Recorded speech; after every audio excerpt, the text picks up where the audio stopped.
bonté sont incomparables.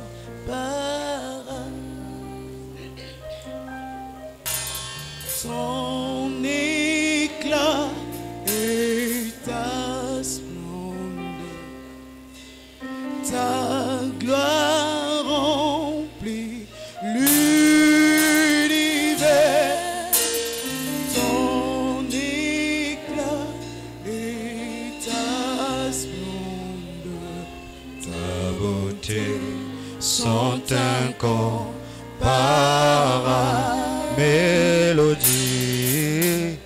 mélodie venue du ciel, un chant doux et merveilleux,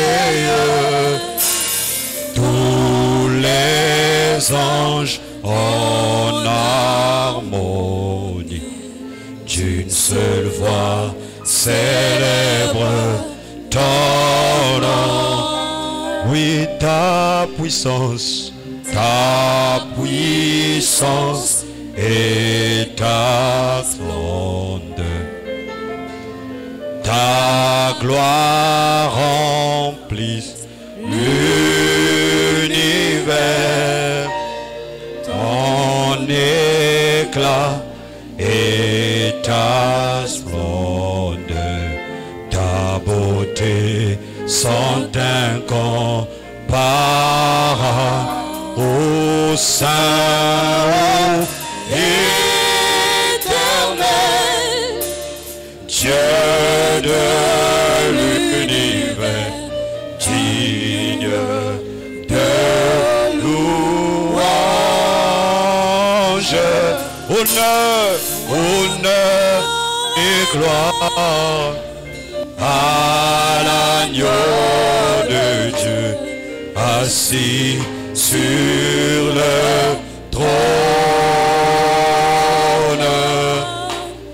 Tu règnes jamais, ô Saint, Saint, ô éternel Dieu de l'univers, digne de louange, honneur et gloire à l'agneau de Dieu, assis sur le trône. Tu règnes jamais, tu règnes jamais. Tu règnes jamais. Oh oui, tu règnes jamais. Tu règnes Ce matin, tu règnes jamais. Oh. Tu règnes Dans ma vie, tu règnes jamais. Tu règnes Dans ce pays, tu règnes jamais. Tu règnes Dans cette église, tu règnes jamais. Tu règnes jamais. Oh oui, tu règnes jamais. Jésus, tu règnes jamais. Nous t'acclamons, tu règnes jamais. Nous crions plus fort, tu règnes jamais. Jésus, tu règnes jamais. Assis sur le trône, tu règnes jamais. Assis sur le trône, tu règnes jamais. Assis sur le trône, oui, règne jamais. Jéhovah Jireh, règne jamais. Jéhovah Raphaël règne à jamais. Nabeti Maboko règne à jamais. Oh, tu règnes à jamais. Oui, dis-lui, tu règnes à jamais dans ma vie. Tu règnes à jamais dans ma maison. Tu règnes à jamais dans cette nation. Tu règnes, tu règnes, tu règnes, tu règnes. La Bible déclare que l'Éternel règne. L'Éternel règne. L'Éternel règne. Et la terre est ferme. L'Éternel règne. Dis Seigneur, tu règnes. Tu règnes à jamais. D'âge en âge, tu règnes. D'éternité en éternité, tu règnes. Oh, de 16 ans en 16 ans, tu règnes. Tu règnes, Seigneur. Avant la fondation de toutes choses, tu règnes. Avant la création de l'univers, tu règnes. Même après que toute chose ait disparu, tu règnes, oh Dieu. Tu règnes, oh Dieu. Proclame le règne de Dieu. Proclame le règne de Dieu. Par tes paroles ce matin. Est-ce qu'il y a un adorateur qui peut proclamer le règne de Dieu? Oui, bien aimé, nous sommes à un culte d'adoration. Proclame le règne de Dieu ce matin. Sur ta vie. Dis à Dieu, Seigneur, c'est parce que tu règnes. C'est parce que tu règnes que je suis en vie. C'est parce que tu règnes, oh Dieu, que ma vie est stable. C'est parce que tu règnes que j'existe. Tu règnes à jamais, tu règnes à jamais, tu règnes à jamais. Tu règnes à jamais. Kuriabasi prokoto. Lebro shakabaya. Adonai Dieu créateur. Lebradu shaki amando sobraya. Leredobro shati le prokoto. Kuriamande sobradiavoshaya. Reçois la gloire. Reçois la gloire. Nous t'acclamons encore très fort ce matin. Nous t'acclamons encore très fort ce matin. Reçois la gloire. Reçois la gloire. La puissance. La gloire. L'honneur. Le règne. La puissance. La gloire. L'honneur. Le règne. La puissance. Reçois nos acclamations en signe de révérence. Reçois nos cris de joie en signe d'exaltation. Parce que tu mérites d'être exalté. Toi, celui qui est dans les cieux, sur la terre et sous la terre. Toute créature soumise à ton autorité. Car tu es l'autorité suprême. Tu décides des vivants comme des morts. Tu décides sur les esprits comme sur les humains. Sur le règne animal, le règne végétal. Tu décides sur tout, Seigneur.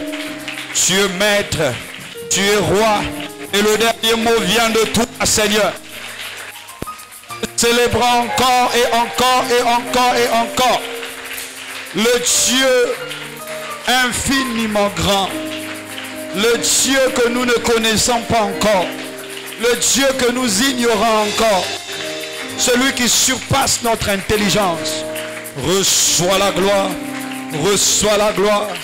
Reçois la gloire. Au nom puissant et glorieux de Jésus-Christ. Ainsi nous avons prié, nous disons Amen.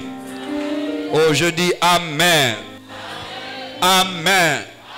Salut 5 personnes en venues dans la présence de Dieu. Salut 5 personnes, 5 personnes. Faites-leur la bienvenue dans la présence de Dieu.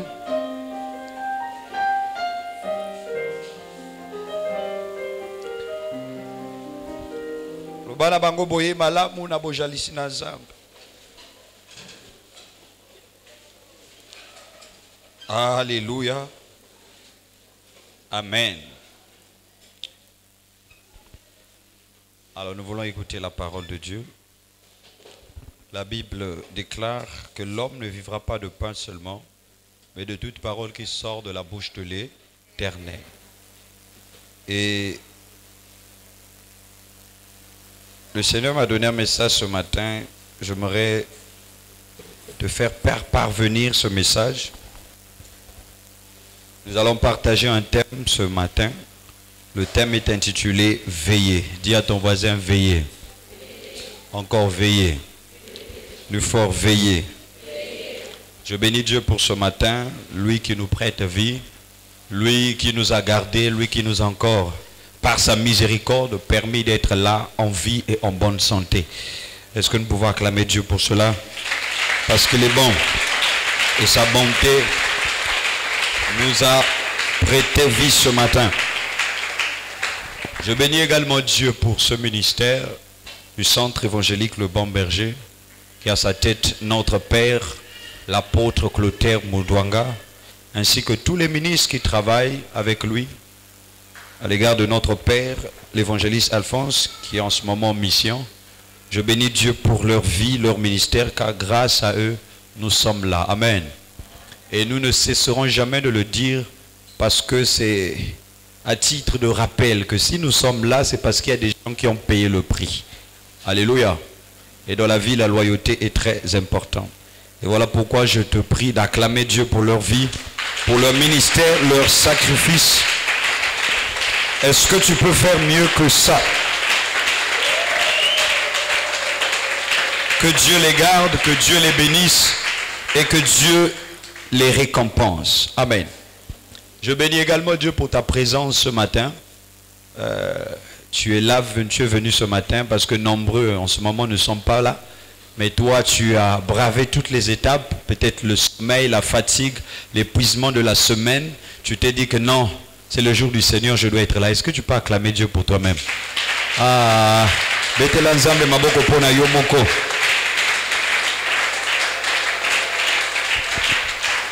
Amen.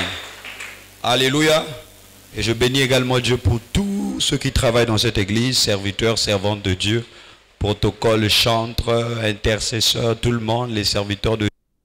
Et entre autres, nos bien-aimés, nos responsables, Léonard et Liv, nous savons ce qui vient d'arriver.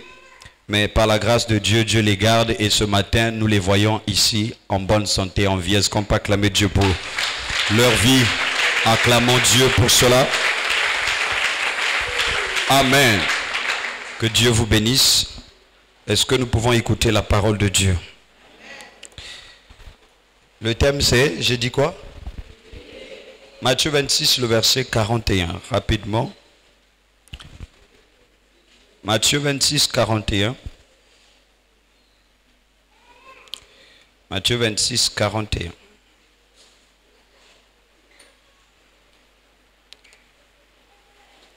Est-ce que je peux lire la parole de Dieu? Matthieu 6, verset 41, la Bible déclare,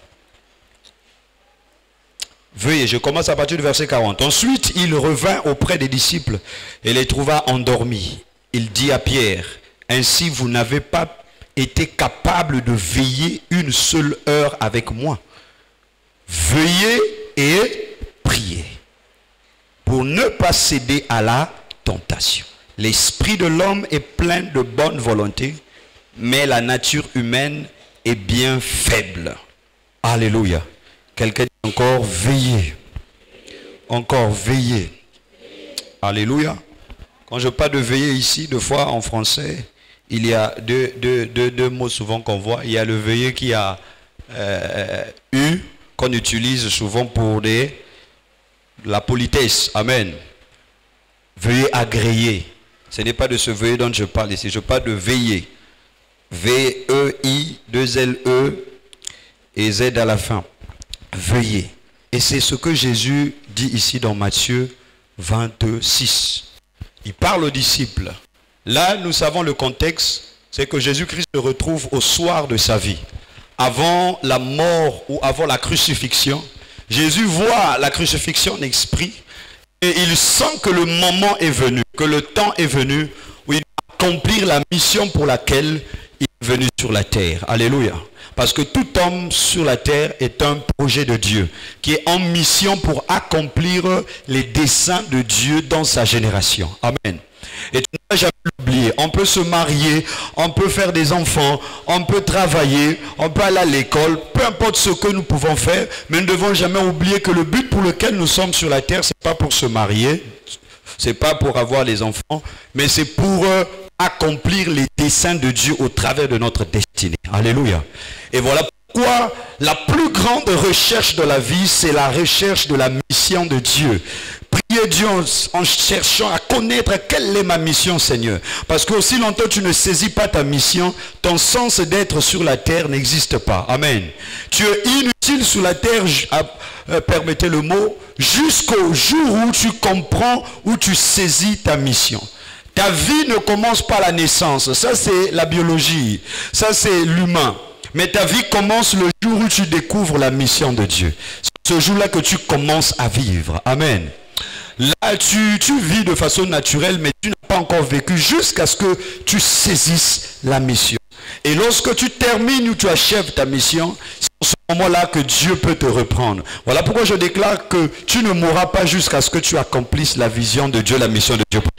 Ah, tu n'as pas dit Amen? Amen. Alléluia.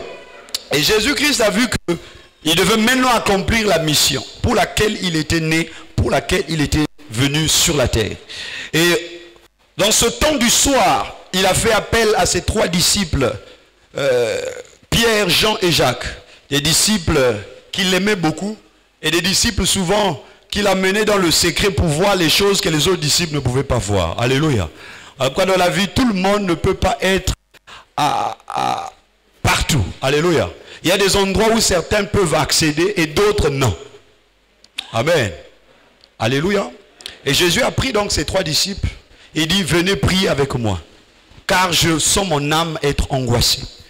Et la Bible déclare, ayant fait quelques pas en avant, il se jetait là et pria. Et cette prière qu'il a dit à Dieu, c'est, s'il est possible, éloigne de moi cette coupe. Lorsqu'il parlait de la coupe, il voyait la souffrance, le prix qu'il devait payer, la croix, l'humiliation, la mort. Et Jésus dans sa chair, étant homme, parce qu'il était 100% homme et 100% Dieu. Donc il avait les mêmes émotions et les mêmes sentiments que nous. Alléluia. Jésus n'a pas vécu mi-homme, mi-Dieu. Non, non, non, non. Jésus a vécu 100% homme. Parce que si on dit mi-Dieu, mi-homme, cela veut dire qu'il y a une partie de l'humain qui n'était pas en lui. Non, non, non. Il était 100% homme. Cela veut dire qu'il pouvait avoir faim. Il pouvait avoir les sentiments que tu connais là. Il pouvait avoir tout. Mais malgré tout ça, il a obéi à Dieu. Alléluia. Et il ressentait maintenant la peur en tant qu'humain.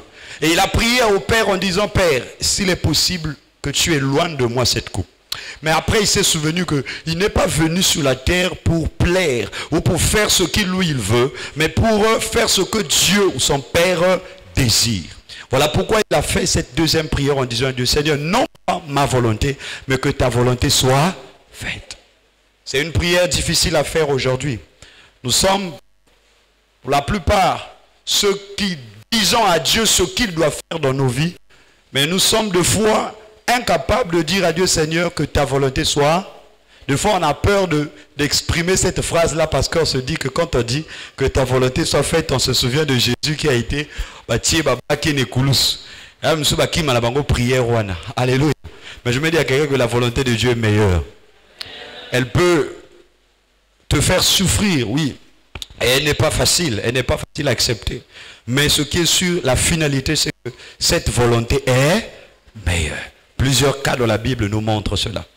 Jésus a prié ainsi, il a prié, il a répété cette prière. Jusqu'à ce que la Bible déclare que sa sueur s'est transformée en des grumeaux de sang. C'est-à-dire, Motokinaye se changeait comme le makila, ezotanga. Et la Bible déclare que Dieu a envoyé un ange pour le fortifier. Bien aimé, il y a des moments où, bien aimé, que tu le veux ou non, tu seras faible. Alléluia. Et je me dis à quelqu'un que ne sois pas dans la désolation, ne sois pas, je ne sais pas comment, si tu te sens faible. C'est normal. Élie a été faible. Jésus s'est senti faible à un moment. Et l'ange du Seigneur est venu le fortifier. Parce que quelque part, là où la chair et l'humain est faible, l'humain a besoin de la divinité pour le soutenir. Voilà pourquoi je me dis à quelqu'un que l'ange du Seigneur ne te quitte jamais, qu'il soit toujours à tes côtés pour te fortifier. Que le Saint-Esprit de Dieu qui est le paraclet, celui qui se tient à nos côtés, soit toujours à tes côtés pour te fortifier en tout moment. Alléluia. Et nous avons besoin de Dieu parce que les temps difficiles et les temps d'épreuve vont venir pour nous affaiblir. Et voilà pourquoi Dieu doit nous fortifier. Jésus a été fortifié par la présence d'un ange. L'ange est venu et il a donné la force de se tenir debout. Si Jésus-Christ a pu tenir à la croix, c'est parce que tout venait de là, de Gethsemane. Il a reçu la fortification d'un ange. Et il pouvait se tenir debout et aller jusqu'à la croix. Je me dis à quelqu'un que tu iras jusqu'au bout parce que Dieu sera avec toi. Tu termineras cette affaire parce que Dieu sera avec toi. Jésus a été fortifié. Et l'homme qui se sentait angoissé, c'est le même encore qui se lève pour fortifier les disciples qui étaient endormis. Il dit, mais pourquoi vous dormez? Après, c'est un sujet de prière pour Bassambela, mais bango balali na bango. Alléluia.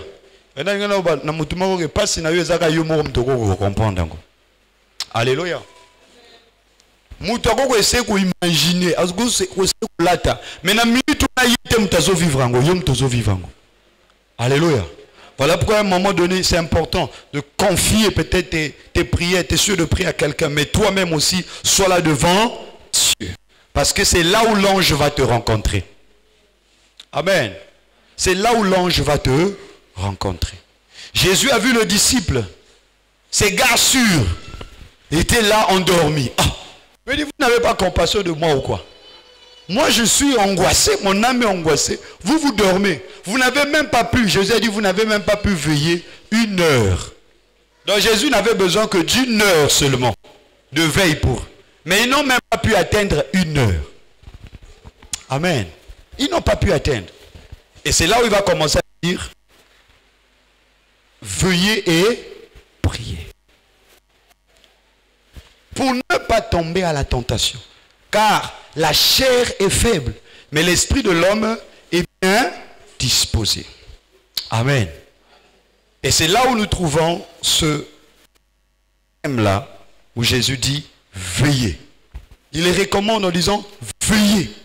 Quelqu'un dit au voisin, veillez. Dis au voisin, veillez. Veillez. Si Jésus nous dit de veiller ici, c'est que la chose là est très importante. Parce que les paroles que Jésus adresse ici ne sont pas des paroles qu'il adresse au début de son ministère. Ce sont des paroles qu'il adresse au soir de sa vie. Et vous le savez, en tant qu'humains et même bantous que nous sommes, nous prêtons beaucoup plus attention aux paroles que quelqu'un dit à la veille de sa disparition. Ce sont des paroles rares à oublier, ou les actions rares à oublier. Parce que on se dit que c'est comme une dernière volonté, ou c'est comme les derniers souffles avant de rentrer au Père. Et on n'oublie jamais ça. Alléluia. Et on peut remarquer aussi Jésus au soir de sa vie, avant d'abandonner totalement les disciples, il donne les derniers consignes. Il dit, veillez. Alléluia. Et si Jésus donne ces paroles-là, ce mot-là, au soir de sa vie, cela veut dire que ce mot est très très important. Veillez ici pour nous est très très important. Parce que celui qui le dit, c'est le Seigneur. Et il le dit au soir de sa vie. Et par définition, on dit veiller, c'est quoi? Veiller, c'est s'abstenir. S'abstenir de dormir pendant le temps destiné au sommeil. S'abstenir de dormir pendant le temps destiné au sommeil. Être de garde la nuit. C'est aussi, au sens figuré du terme, prendre garde. Appliquer ses soins, son attention à quelque chose. Donc quand on parle de veiller, c'est rester en état d'éveil. Au moment où tout le monde dort, mais toi tu décides de ne pas dormir. Alléluia. Tu restes en éveil, alors que ton corps sait que ce moment-ci c'est pour le sommeil. Mais toi tu décides de ne pas dormir, de rester là, en éveil. Comme je l'ai dit, c'est prendre garde. On te dira, fais garde. Alléluia. Prends garde à toi. Faire attention à quelque chose. Appliquer ses soins et son attention à quelque chose. Là, on parle de veiller, on voit la tension qui est portée sur une chose ou sur une personne. On peut te dire, veille sur ce ventilateur. Cela veut dire que toute ton attention doit être appliquée sur le ventilateur. Il peut y avoir des choses qui peuvent venir te distraire, mais toi tu ne regardes pas ces choses. Il y a plusieurs choses. Lorsqu'on dit veiller, ça veut dire que se concentrer, concentrer son énergie, concentrer ses facultés, concentrer son attention sur une seule chose. Il y en a beaucoup, mais moi je me oriente vers une chose précise. Alléluia. Veuillez, dis à ton voisin, veuillez. Veuillez. Alléluia. Et lorsque nous allons dans la Bible, voyons que dans la Bible, il y a deux mots qui parlent de ce verbe veiller. En hébreu, c'est le mot shamar. Shamar. S-H-A-M-A-R. Et ce mot shamar veut dire garder, protéger ou encore observer. Alléluia. Garder, protéger, observer. Donc dans le mot veiller, il y a le sens de l'observation. Il y a le sens de la protection. Il y a le sens du maintien. Veiller veut dire observer. Lorsqu'on parle d'une observation, pour ceux qui font par exemple le dessin et l'art et ainsi de suite, ils connaissent vraiment la profondeur du mot observation. Alléluia. C'est-à-dire se voir minutieusement les choses ou les éléments qui sont devant toi et commencer à ressortir la caractéristique de chaque élément ou la distinction de chaque élément. Par exemple, nous avons tout ce tableau qui est là. Il y a plusieurs éléments. Si on te dit observe, ça veut dire se mettre son attention sur tous les éléments qui sont là et commencer à ressortir chaque caractéristique dans chaque élément. Tu peux par exemple distinguer le nombre de lettres qui sont dans ces mots-là, la couleur, la grandeur des caractères, beaucoup d'autres choses. Ça, c'est dans le sens de l'observation. Quand il y a une observation, on regarde minutieusement, on analyse et on fait ressortir les caractéristiques dans chaque chose. C'est ça l'observation. Donc celui qui veille, dans le mot veiller, il y a le sens de l'attention totale sur une chose. Pour comprendre ce qui se passe. Ou pour faire ressortir les caractéristiques dans une chose. Ce qui montre que veiller, c'est toute une grande responsabilité. Alléluia. Parce que ça va impliquer tes facultés. Ça va impliquer ton énergie. Ça va impliquer tout. Parce qu'à la moindre distraction, le verbe veiller n'existe plus. Alléluia. Et l'autre mot, c'est le mot grégoreo, comme tu l'entends. Grégoreo. Ce mot est en grec. Et c'est ce mot qui est utilisé dans ce passage que nous venons de lire. Quand Jésus dit aux disciples, veillez. Il parle de grégoreo. Cela veut dire simplement ici, être en alerte. Quand on parle de grégoreo, être en alerte. Alléluia. Quelqu'un qui est en alerte est attentif. Moindre quelque chose, moindre faux pas, il sait que elo komoro ekochao. Alléluia.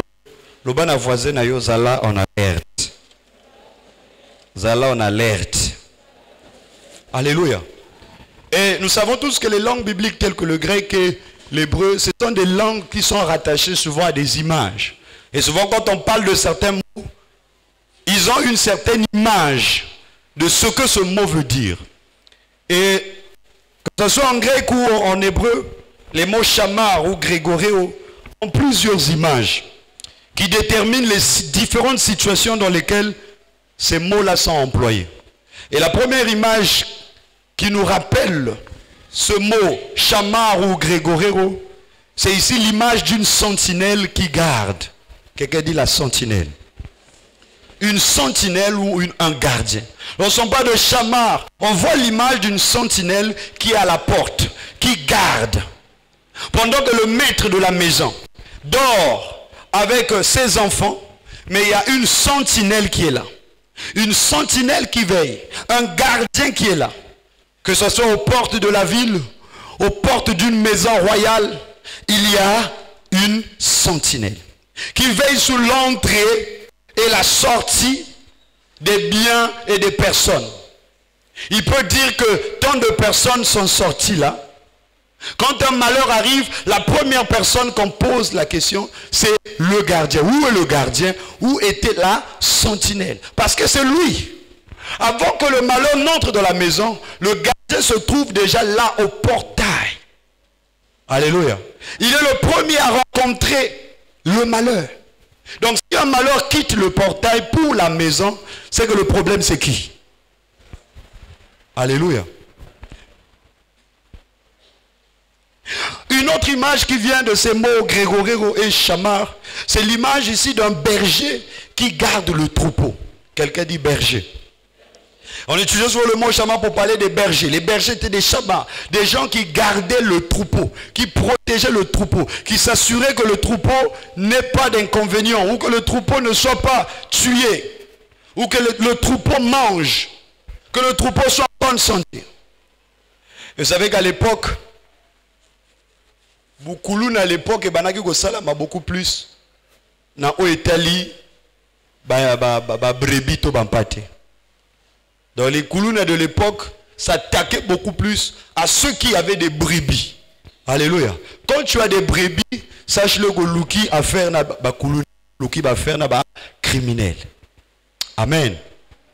Et donc, il fallait un berger capable de garder le troupeau contre les assaillants, contre les criminels, contre les voleurs.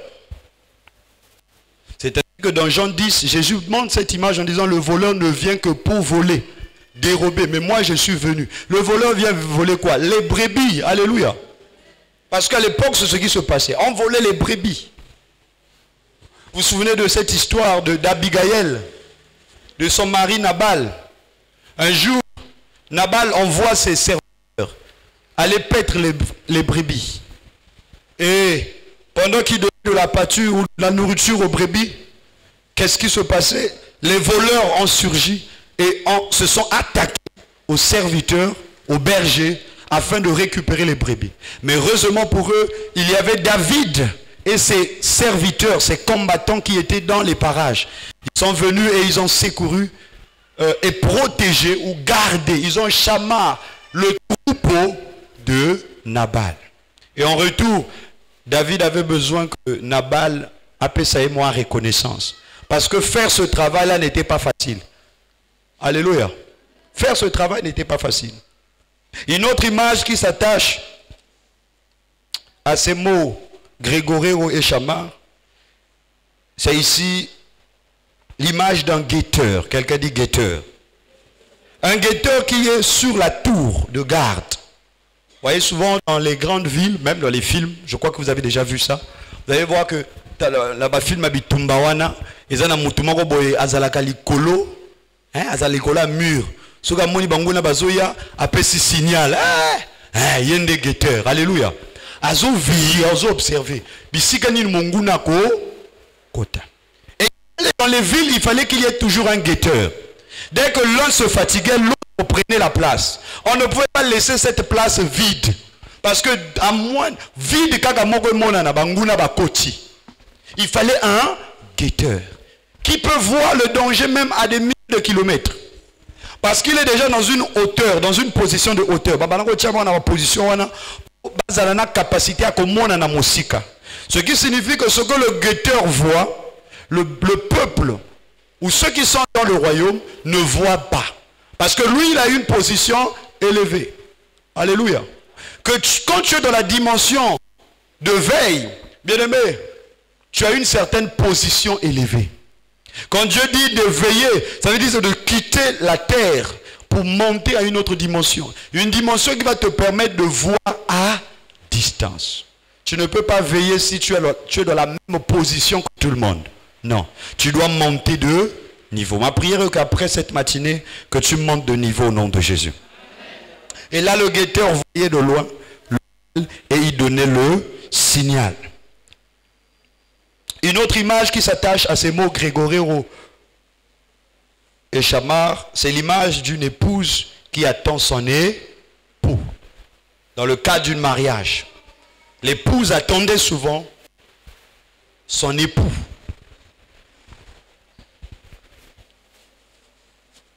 Vous voyez par exemple dans la parabole de 10 vierges, voyez, les femmes, les épouses étaient là, ils attendaient qui?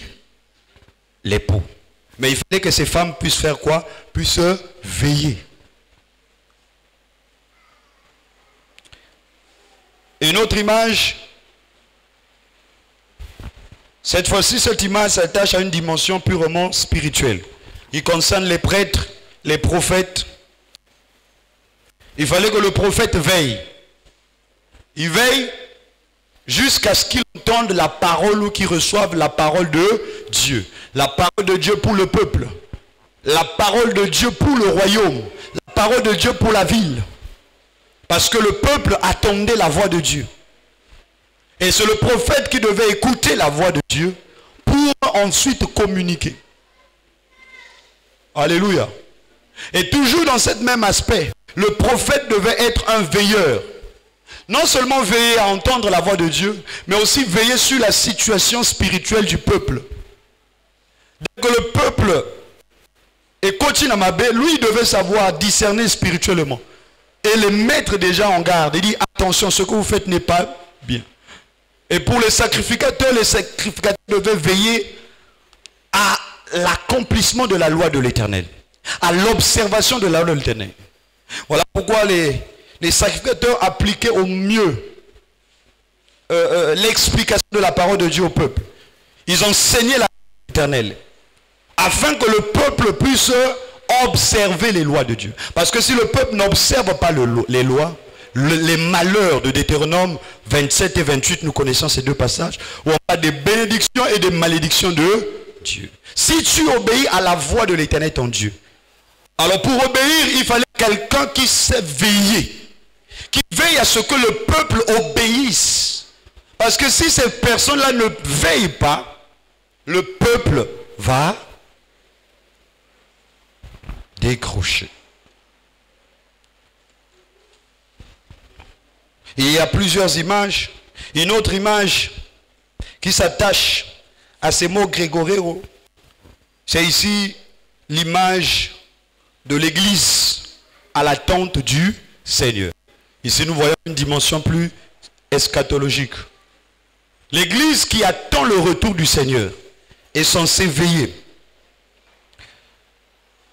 Et on fait une autre image, c'est ici une dimension purement divine, où nous voyons Dieu comme étant le veilleur, le gardien suprême, le protecteur. Je me dis à quelqu'un que Dieu est notre veilleur. Dieu est notre gardien. Dieu est notre protecteur. C'est que la Bible déclare, l'Éternel ne veille. Celui qui veille, veille en vain.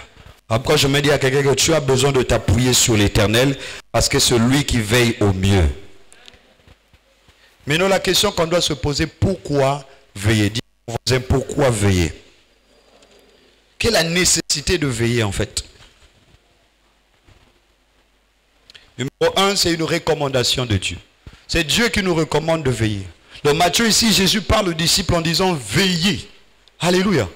C'est impératif. Alors il ne leur donne pas le choix. Il ne dit pas bon, est-ce que vous pouvez veiller? Non, il dit veillez.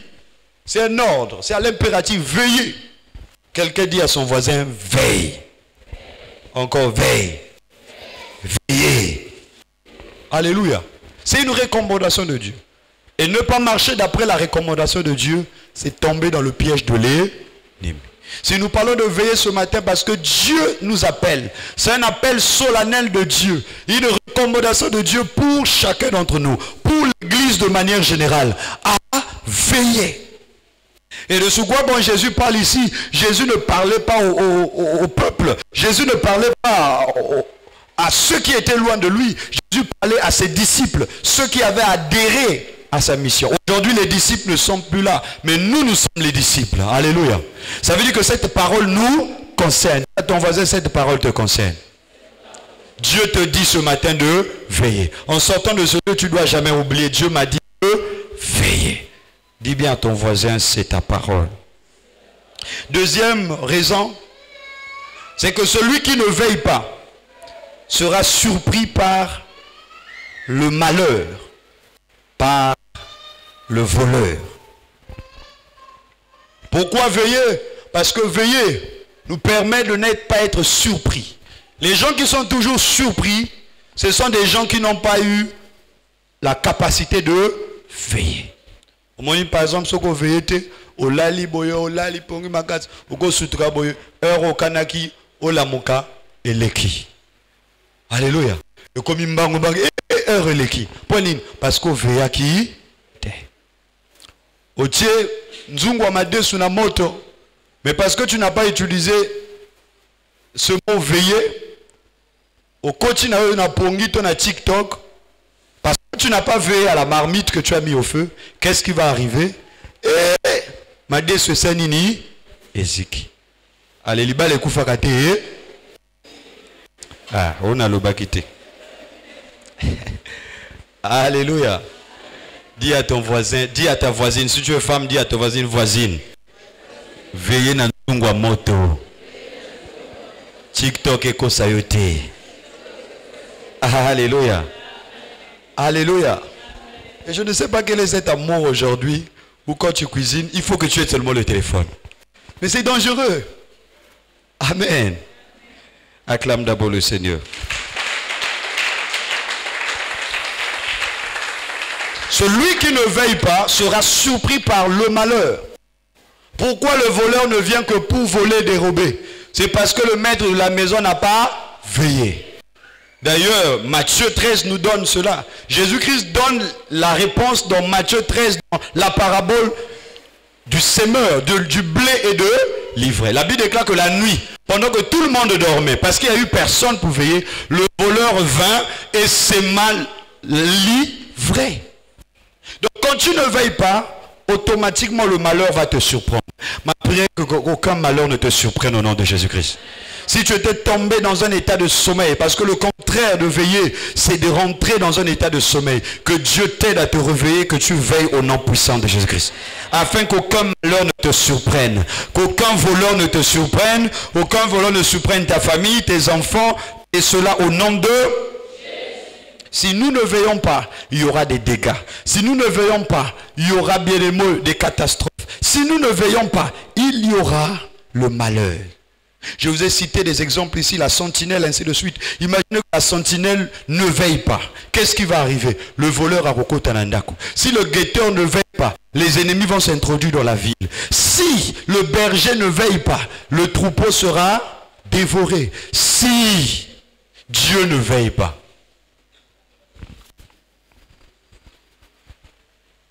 La réponse? Hein? Hein? Si Dieu ne veille pas, imagine un peu. Si Dieu ne veille pas. Au senti de cerveau na yo beti, hein? Au moins déjà explosion à Mokili. Ah, voilà pourquoi Psaume dit, Psaume je crois 121 qui dit, celui qui garde Israël ne sommeille ni ne veille. Ne sommeille ni ne dort plutôt. Et il dit que il se tiendra à ta main droite comme une ombre. Le soleil ne te frappera pas pendant le jour, ni la lune pendant la nuit. Il gardera ton départ et ton âme. Lève ta main droite, je déclare sur toi ces paroles. Je dis au nom de Jésus-Christ que celui qui garde Israël garde ta vie au nom de Jésus. L'Éternel sera ton ombre à ta main droite. Le matin à midi, le soir, la nuit, il sera à ta main droite pour te garder. Le soleil ne te frappera pas pendant le jour au nom de Jésus. La lune que les sorciers utilisent la nuit ne te frappera pas au nom de Jésus. Parce que l'Éternel est ton ombre au nom de Jésus-Christ. Il gardera tes va-et-vient. Il gardera tes sorties et tes entrées. Il gardera tes moyens de transport. Il gardera tes voyages. Il gardera sur toi. Tes allées et retours seront chamarrés par l'Éternel des armées. Et cela au nom de Jésus. Acclame Jésus-Christ très fort.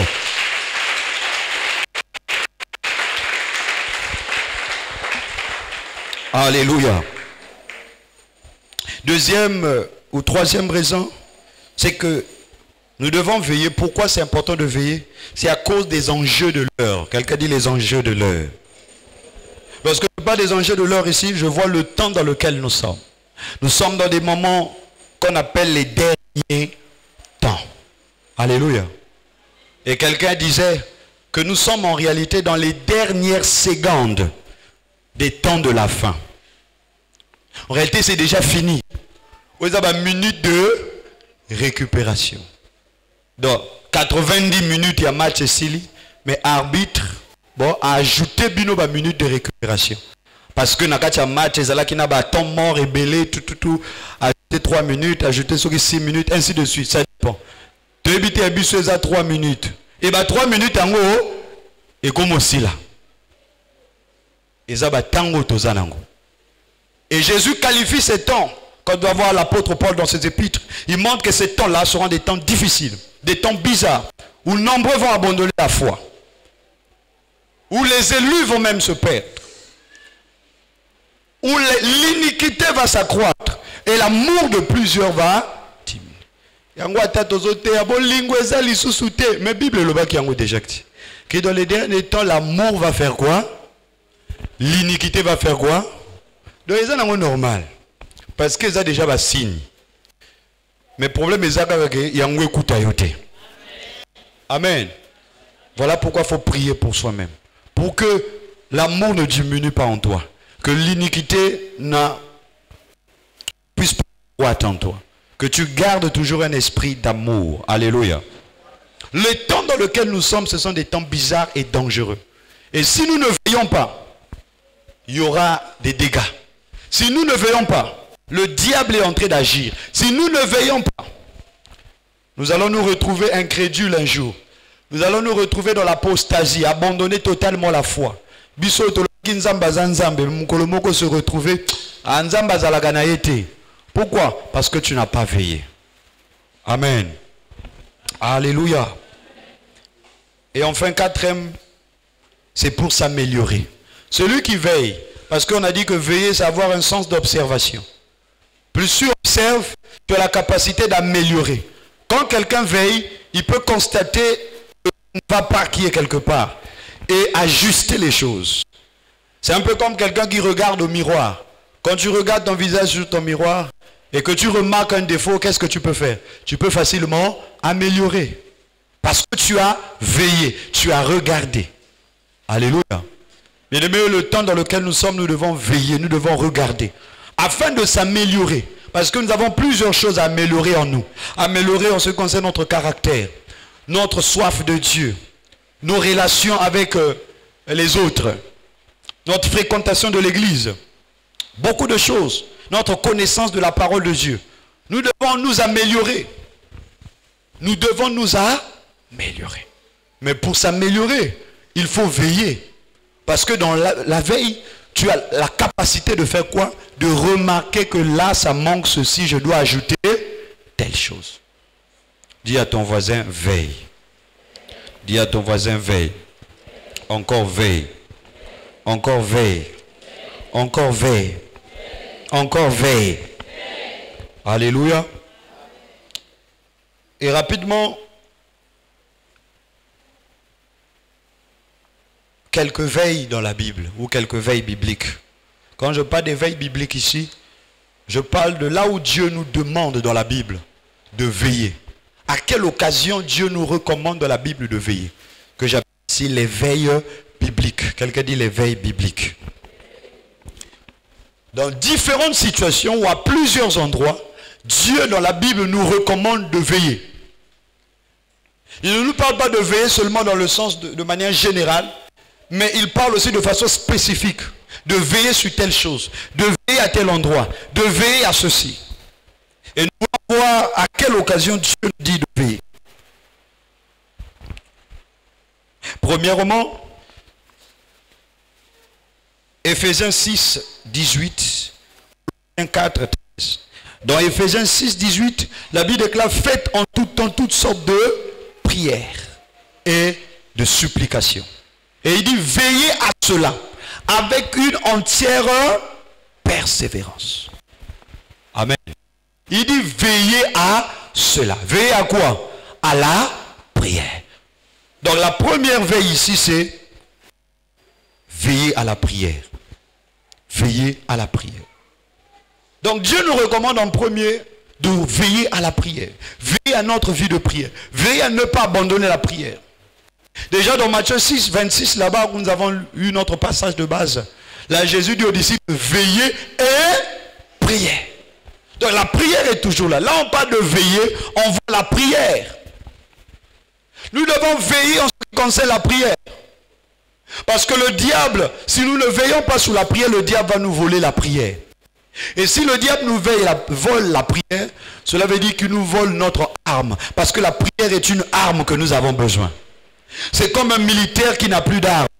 Bah, il bien mon nouki. Bien aimé, je prie que le diable ne te vole pas ta vie de prière. Tu peux perdre tout, mais ne perds pas ta vie de prière. Surtout les temps dans lesquels nous sommes, ce sont des temps dangereux. Si tu perds ta vie de prière, tu perds tout. Parce que la prière, c'est là où tu soutires de l'énergie. Alléluia. C'est là où, bien aimé, tu renouvelles tes forces. C'est dans la prière. Quand Jésus est angoissé, la chose que Jésus a fait, c'est quoi? C'est d'aller prier. Alléluia. Quand il s'est senti faible, lorsqu'il s'est senti que voilà le moment approché, la chose que Jésus a fait, c'est la prière. Mais souvent les choses que nous faisons, c'est de marcher de maison en maison. Non, ce que nous devons faire, c'est de prier. Quand ça ne va pas, prie. Et si tu n'arrives pas à prier, demande à quelqu'un de t'aider en prière. Alléluia. Dis, je dois prier.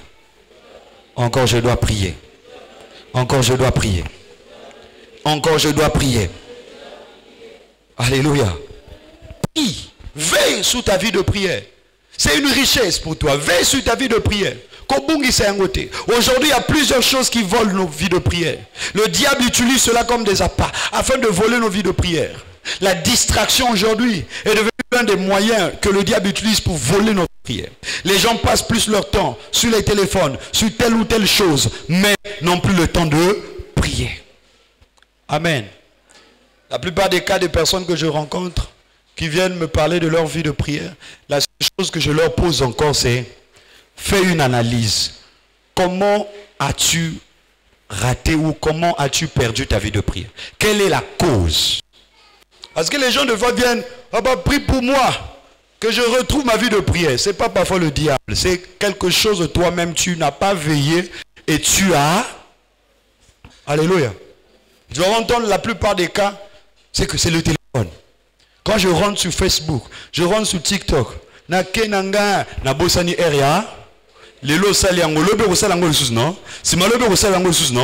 cerveau s'habitue. Le cerveau s'adapte aux circonstances, s'adapte aux choses que tu lui présentes. Donc, le cerveau comprend que ce que tu fais d'habitude, là, le cerveau comprend que c'est important. Donc, si, au lieu de prier, tu es sur TikTok, au lieu de prier, tu es sur Facebook, au lieu de prier, tu es ceci, le cerveau comprend qu'en réalité, tu veux me dire que la prière n'est pas importante, mais c'est le téléphone qui est important. Alors je veux t'aider à rester dans ce cadre-là. Quand tu as besoin de prier, je te dis, mon gars, c'est pas important, va dans ton téléphone. Le cerveau, on l'éduque.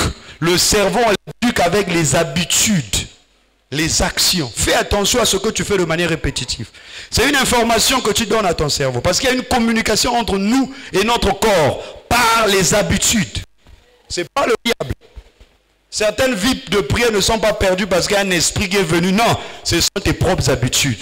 Tu t'es tellement habitué à ne pas prier, à remplacer la prière par un acte. Le cerveau connaît, il sait. Il est au courant que un roi n'est pas heure à prière. À mon on remplaçait prière n'est l'eau comme cerveau à retenir que à vos ordres. Donc je comprends que désormais la prière n'est pas importante.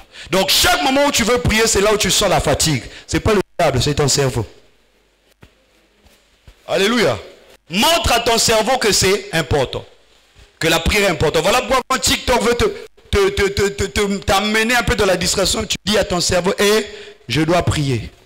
Amen. Pourquoi c'est important de parler à toi-même? Il m'arrive de voir comme un fou de parler à moi-même. Il dit, il faut prier, il faut lire la Bible, il faut faire ça. Alléluia. Je me ressaisis, je rentre dans la chose que je devais faire. Alléluia. Éduque ton. Fais tes efforts à ne pas perdre ta vie de prière. Parce qu'on le veut ou non, il y a des hauts dans la vie chrétienne et il y a des moments où tu deviendras faible. Parce que la vie chrétienne, c'est comme un cycle. Il faut te renouveler, il faut te recycler. Donc il y a un moment où la roue va faire ceci et après ça va. Mais il ne faut pas rester là. Quand tu sens que tu fais ceci, cherche à... Amen. Comment savoir qu'est-ce qui est en train de voler ta vie de prière? Quelles sont les habitudes qui volent ta vie de prière? Deux fois, ce sont des conversations inutiles. Depuis au côté de solo, on a bossé une vie de prière. Le bas la voisin, solo, monsieur Natikiango. Alléluia. Avec sa prière, on ne négocie pas. Amen. Quand c'est l'heure de la prière, c'est maintenant l'heure de la prière. Hein? Alléluia. Surtout si tu sais que tu es dans l'incapacité d'être organisé. Fais violence. Fais violence.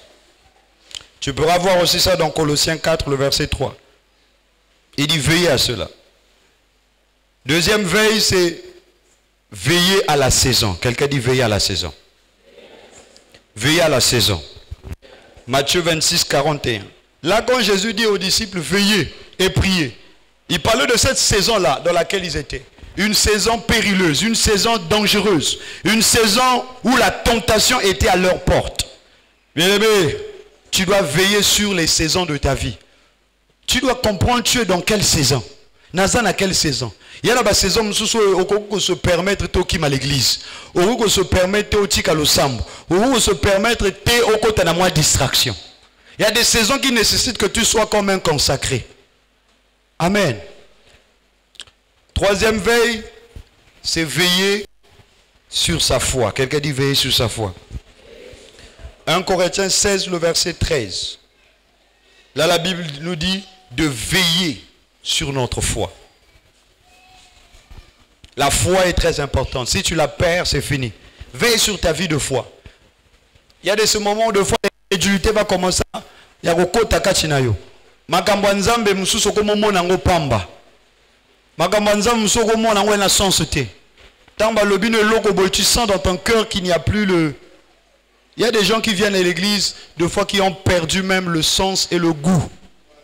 Alléluia. On est nazoté à boy. Ah si ça que nini. Amen. Au père de sans soi nos alaki na ngona début goût wana ko yoka liloba na nzambe. Goût wana tango ba chantre bazo yemba. Tu ne sens plus ça. Mais si tu ressens ça déjà, cherche Dieu. Amen. Ce sont les signes que tu commences à perdre. Il faut que Dieu puisse toujours t'impressionner. Quand tu arrives dans la présence de Dieu, Dieu doit toujours te captiver. Il ne faut pas que tu sors du culte comme bongo. Quand tu commences 2 fois, 3 fois, dis il y a un ça ne va pas. Comment la prière ne me fait plus rien? Comment la voix de l'homme ne me fait plus rien? Comment lire la Bible ne me chatouille plus? Comment les prédications, je commence à voir ça seulement comme ça. Quand les chantres chantent, j'ai envie même de m'évader. Non, il n'y a pas un problème avec les chantres, c'est toi.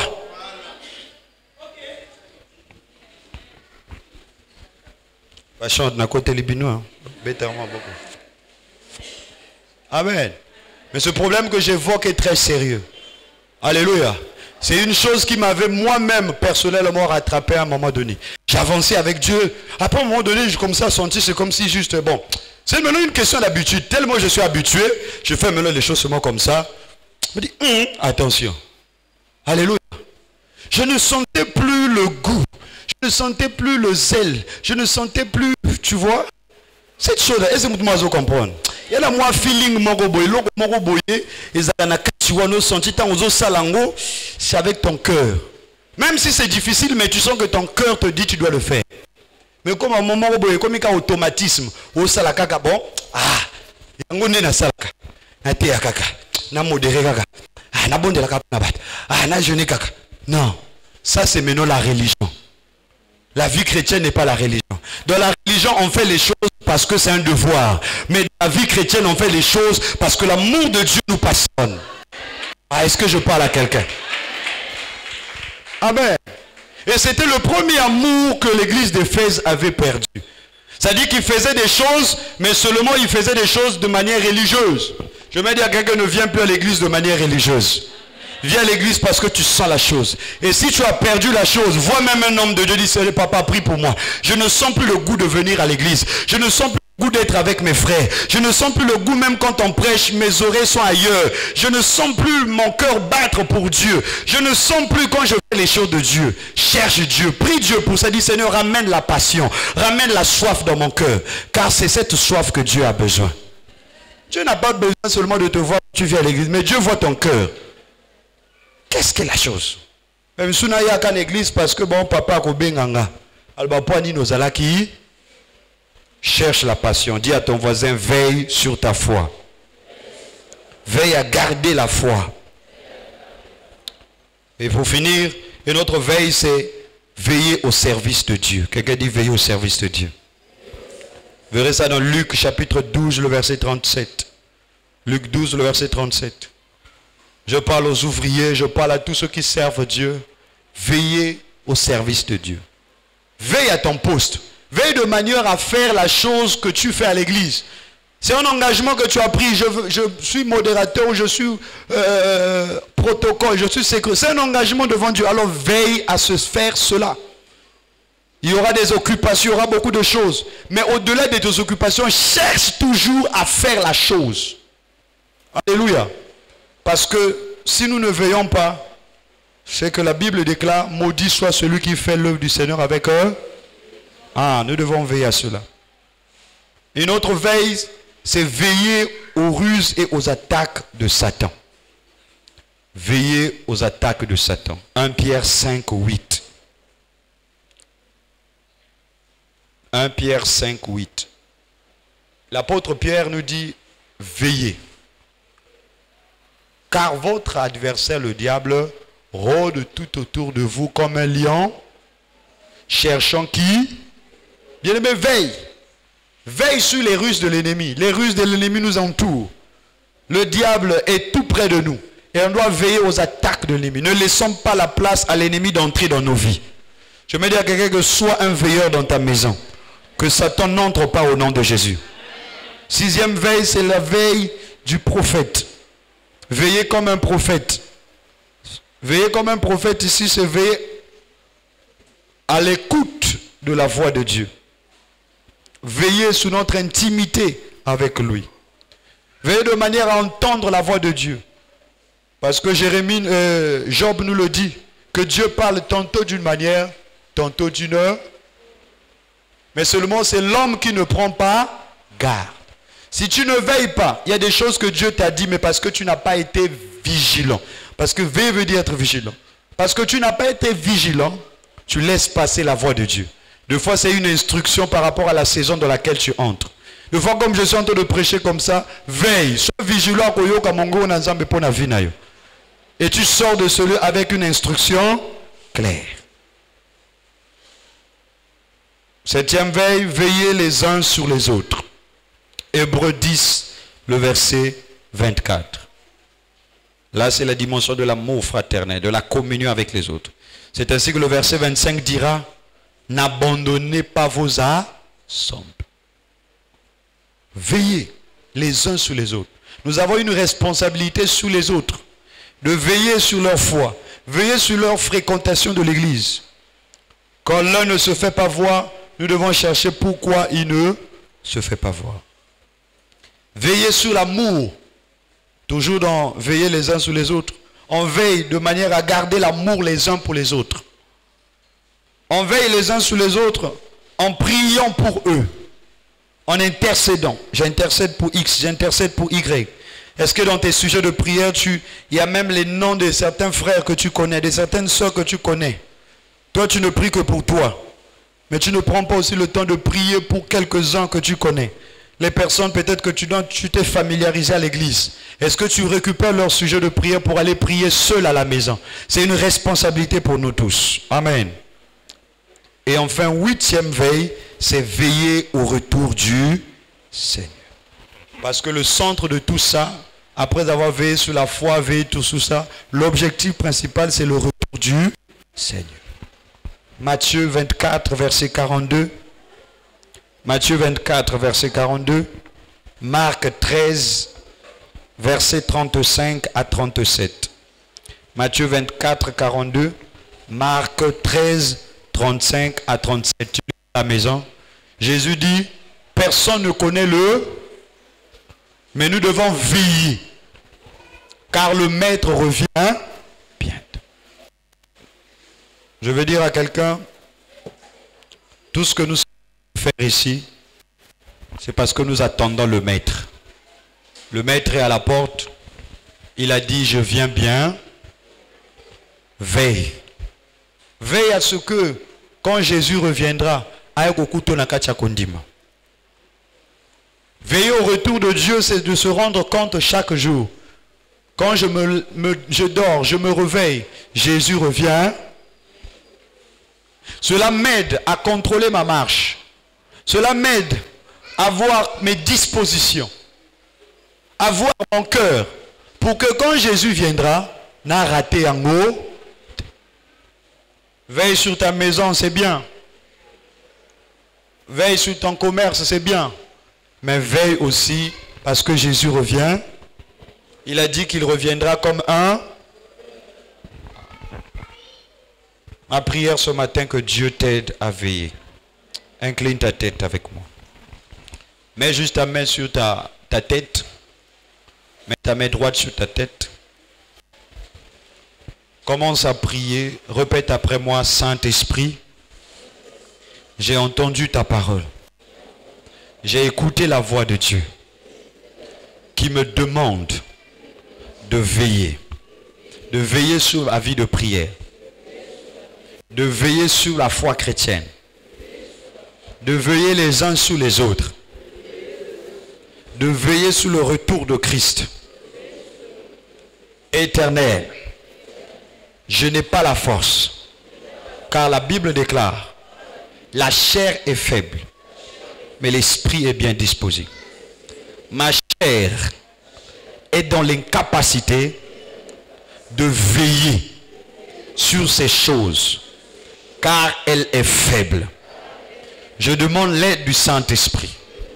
Que le Saint-Esprit qui est en moi me vienne à l'aide, afin que je sois un veilleur dans la vie de prière, un veilleur dans la communion fraternelle, un veilleur dans la foi, un veilleur dans le cœur, un veilleur dans les habitudes.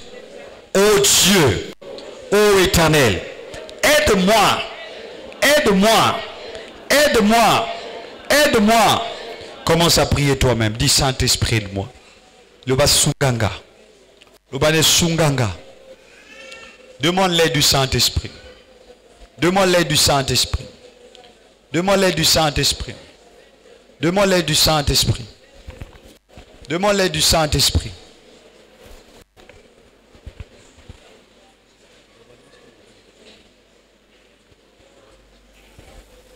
Prie, prie, prie, prie, prie, prie, prie, prie, prie, prie.